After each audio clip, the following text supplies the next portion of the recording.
نبی علیہ الصلوۃ والسلام ایک دن سیدنا ابو ذر غفاری رضی اللہ تعالیٰ عنہ سے فرماتے ہیں کہ اے ابو ذر، میں جا رہا تھا، راستے میں دو فرشتے میرے پاس آئے۔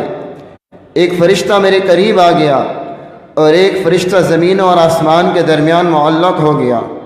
جو فرشتہ زمین و آسمان کے درمیان تھا اس کے ہاتھ میں ایک ترازو تھا، اور دوسرے فرشتے سے کہتا ہے کہ ان کا وزن کرو، انہیں تولو۔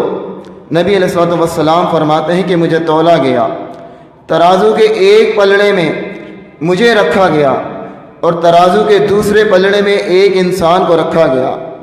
کہا جب میرا وزن کیا گیا تو میرا وزن زیادہ نکلا، میں وزنی نکلا۔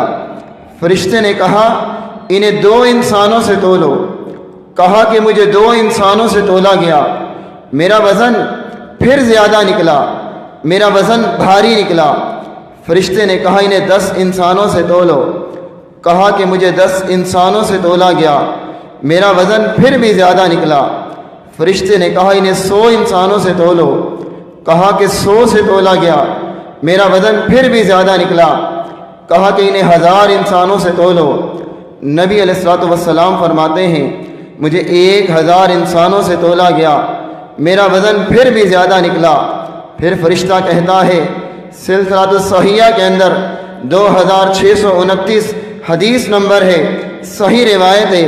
فرشتہ کہتا ہے اگر تم انہیں ساری امت سے تولو گے، ساری امت ترازو کے ایک پلڑے میں ہوگی اور یہ تنہا ترازو کے ایک پلڑے میں ہوں گے تو ان کا وزن زیادہ نکلے گا، ان کا وزن پوری امت سے زیادہ ہوگا۔ کیا معنی ہے اس حدیث کا؟ کیا مطلب ہے اس حدیث کا؟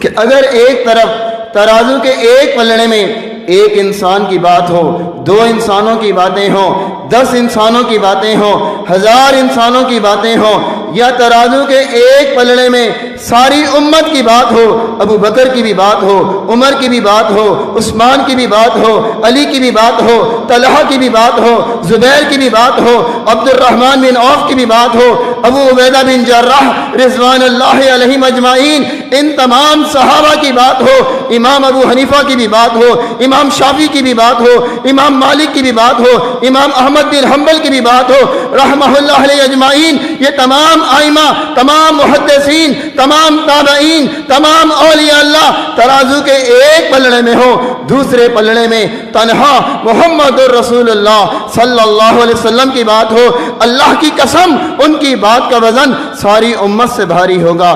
یہ معنی ہے، یہ مطلب ہے کہ اللہ نے آپ کو وہ مقام دیا ہے، وہ رتبہ دیا ہے کہ ساری انسانیت مل جائے، ساری انسانیت جمع ہو جائے، ساری انسانیت اکٹھی ہو جائے، آپ کے مقام اور مرتبے کو نہیں پہنچ سکتی، آپ کے رتبے کو نہیں پہنچ سکتی۔